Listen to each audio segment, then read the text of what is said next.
why does the Prime Minister no longer respect Sheila Fraser? Is it because she's now helping expose Conservative dirty dealing? Elections Canada has a job to do. That job should be done in a way that the rules are applied consistently and that the organization itself, like all institutions of government, are held accountable for their actions. Another heated exchange in the House today over the government's hugely controversial Fair Elections Act. Today, the government is under fire for going on the attack against former Auditor General Sheila Fraser and accusing Canada's elections watchdog Marc Meron of making a power grab for criticizing the changes. Both Mr. Meron and Sheila Fraser today, just hours ago, were testifying in front of a Senate committee where Pierre Poilievre also testified. It was absolutely fascinating testimony. Raising this question, is the government crossing the line by questioning the ethics of independent officers of Parliament, or are they right to do so? Who's winning this war of words? Joining me now in the foyer of the House, Alberta Conservative MP Blake Richards, Craig Scott, the NDP Democratic Reform critic, and Scott Sims, the Liberal critic of Democratic Reform. Gents, good to see you all. Here, let me just give you a clip. I'll start with you, Blake Richards. Here's the Minister of State, Pierre Poilievre, appearing before that Senate committee that is, quote, pre-studying this bill. And here's what he said about the Chief Electoral Officer, Marc Meron. He wants more power, a bigger budget, and less accountability. I'm certainly not asking for less accountability. I think it's the other way around. Mr. Richards, let's have it. Is Mr. Poilievre questioning the ethics of the CEO of Elections Canada, saying this is merely a power grab? Well, listen, Evan, to be fair, I just saw that very short little clip. I'm not aware of the context of the testimony today. But what I can tell you is that, obviously in our committee in the House of Commons, which all three of us sit on, and in the Senate as well, we've heard testimony from a number of people, Mr. Meron being one of them. But at the end of the day, what's important here is the substance of the legislation, and we may disagree on this panel here today about that. But certainly, when I go and speak to constituents back home, what people are telling me is it's a very entirely reasonable thing to expect that someone show ID when they're showing up to vote. It's entirely reasonable that they're happy about an extra day of advanced polling, for example. So there's a lot of things in this bill that are very strong. And yes, I know that there is some disagreement on the bill. But hang in there on the disagreement. Suggestions. We're concerned that the minister is undermining the credibility of an independent officer of Parliament. Sheila Fraser was on CBC Radio as the House with me, and she said your government is systematically trying to undermine the credibility of independent officers of Parliament. Now, the minister today said it's a power grab. He says that Mr. Meron is making untrue allegations.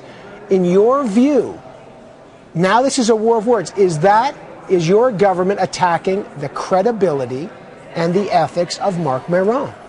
Well, I think there's a disagreement over some items in a piece of legislation. There's certainly no question. I mean, Mr. Meron has made some suggestions, and the minister has been very clear that he doesn't necessarily agree with all those recommendations. And it's our job as a government to filter through all the things that we're hearing from whether it be from officers of Parliament, whether it be from other witnesses that we've had at our testimony in our committee, but it's also important that we're listening to what we're hearing from everyday Canadians, and that's what's clear here, and that's where the difference is. Okay. Canadians are telling us that it's very reasonable that people show ID. Can I ask you, listen, that's fair enough, you're the government, you can do what you want, but, there's been a lineup of experts, okay, whether it's been Marc Meron again today, the Chief Electoral Officer, then the former Chief Electoral Officer, Jean-Pierre Kingsley, also today, Sheila Fraser, the former Auditor General, the Commissioner of the Elections Act, on and on and on it goes. And your government keeps saying you're listening to everyday Canadians. So are you saying the experts say one thing, and the anecdotal evidence you're hearing in your riding, you lend that the same credibility just out of interest? Well, I think it's unfair to characterize it, Evan, as though there's all these experts lining up opposed to something, because I think what we're hearing, in fact, at the committee is people who have a variety of viewpoints, and what we're hearing is there's pieces of legislation they might agree with, or things they want maybe change but agree with in principle, other things they may disagree with, and there's a number of viewpoints that are coming forward at committee. But I can tell you very clearly that when I do go home to my constituents, what they're telling me is yes, it's very reasonable that someone should show some ID in order to exercise their right to vote. I would agree with you, except I can't find the facts to back that up. What expert has stood before that committee? I've watched every committee. Name me one expert that has stood before that committee and said, I agree with this bill without amendments? I haven't heard one. If you have one, I'd be delighted to have that person on the show. Who is it?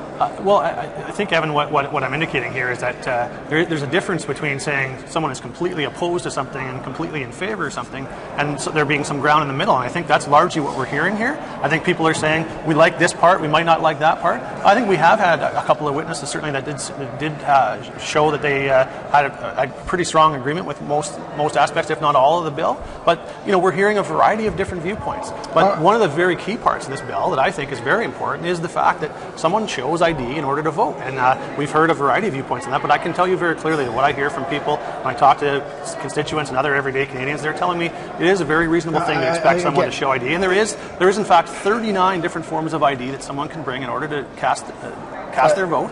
And so I do believe that's an important point. Again, I have no doubt you're hearing from people again, and the question is that anecdotal or not? But let me move on to Craig Scott. Mr. Scott, I want your view on what Pierre Poilievre said today, both about Marc Mayron and then again about Sheila Fraser, who has accepted a fee, $2,400 already, to advise Elections Canada. She's called the act an attack on democracy. What do you make of how Pierre Poilievre has talked about both Marc Mayron and Sheila Fraser? Well, he's making a fool of himself because he starts already from a credibility deficit. Almost nobody trusts this guy. And now he's taking on Sheila Fraser and Marc Mayron. The idea that it's a problem for her to be on the advisory board of Elections Canada, along with Preston Manning, Michael Wilson, a bunch of others of that kind of notable status, and are receiving very small emoluments as part of that, no Canadian is going to think that has anything to do other than with attacking her. This minister has a hate-on, I'll use the word again, a hate-on, for Elections Canada and for the Chief Electoral Officer, and now he's channeling it through Sheila Fraser, and good luck. He's going to be dust by the end of this. Tell me, what is wrong? Should they have been more transparent about the fees they took, Sheila Fraser? Transparent how? What, as in until somebody asks, are you a member? Everybody knows she's on the advisory board, right? And so what's the issue? There's no issue. This is a total diversion. In fact, it shouldn't even be the subject of the panel. All right, Scott Sims, what do you make of what Mr. Poilievre said today about Marc Mayron, that it's a, quote, power grab, and that he's made untrue allegations? It's typical of what they do. They're trying to isolate everyone that is against him in this particular case. What bothers me is he cannot refute the fundamental aspects or the facts of what Mr. Mayron or Sheila Fraser is putting out there. So what they do is they go after the credibility. That's what you just discussed about the fees. In his situation now, he's being more bombastic than he usually is, which is saying something, but he is, by describing that person as a person who's into a power grab. So you paint that person in a way that doesn't refute what he's saying. It just more or less describes his behavior as being someone who's lusting for power. There was another interesting moment. I want to put it to the three of you. A Conservative senator questioning the witnesses today, suggesting that he had personally witnessed thousands of cases of questionable, if not outright, fraud. Let me just show you the clip. This is Nova Scotia Senator Thomas McInnes. Let me just show it to you. I've witnessed it personally on the streets of Halifax and Dartmouth, and it is a problem. Many of these people, first of all, don't even know who the candidates are, haven't been involved. That doesn't absolve them from the right to vote. I realize that. I've seen them actually. People take them right in and almost mark their ballot. That's how serious this is, and it's thousands and thousands.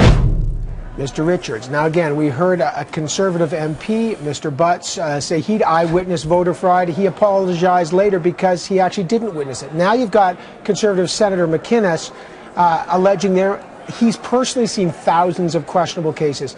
And he's using it to buttress the crackdown on the voter fraud issue that Mr. Poilievre has spoken about. Okay, I assume you've spoken to him. Has Senator McInnes ever contacted Elections Canada to have these thousands of cases investigated?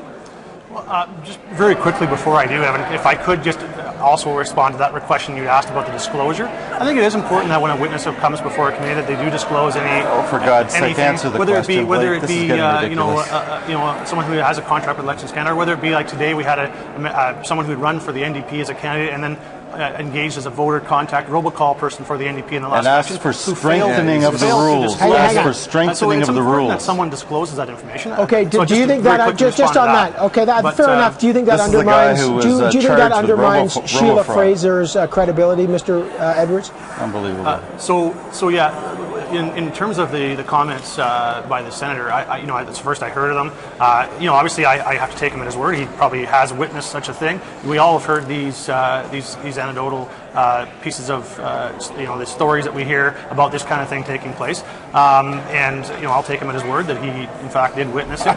There is a concern. Obviously, we want to be sure that when someone casts their right to vote, that they have in fact proven who they are, and that's why it's a very reasonable requirement all due that they respect, provide why do you ID. take There is him- 39 different forms. That I get it. Listen, provide. again, the whole issue here is the chief electoral officer has challenged your government to say, show me evidence of fraud, because he keeps saying you're cracking down on a solution or a problem that doesn't exist. And again, you say you take the senator at his word.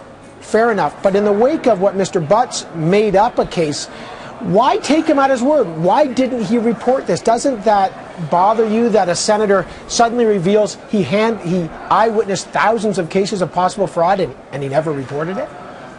I think it is important that when those kind of things happen, that they be reported. There is documented instances in which it has been reported. There has been actions taken as well. Irregularities is what they're called. But the bottom line is, I think, when you talk to Canadians, most Canadians would tell you that they believe it's entirely reasonable that someone should show ID in order to vote, and that's what this bill would require. It does allow, as currently exists, 39 different pieces of ID that can be shown, and so in order to eliminate those kinds of possibilities from occurring, in every we province, allow 39 different forms in of every ID, province in this and country, people can vote without exercise showing their right to ID. vote. Every province, either You can vouching or vouch. declaration. Okay, guys. This is part of the misinformation Canadians believe that it's we've been going entirely through for reasonable to months. be expected This to is show a piece ridiculous. of This ID when you institution vote. has descended into high farce with this kind of talking point nonsense. This is ridiculous. Okay, let me just quickly, Mr. Scott, what do you make of the senator now saying he may have witnessed thousands of cases I don't believe a of voter word he fraud? said. He didn't even explain what he thought he saw. What kind of fraud is he talking about?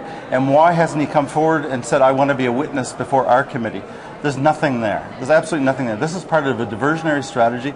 It starts with the Brad Butts of the world being told, go out there with anecdotes. Anybody at all, please find some anecdotes. They've been given free rein to let either hallucinations or, frankly, falsehoods reign supreme because they have no evidence.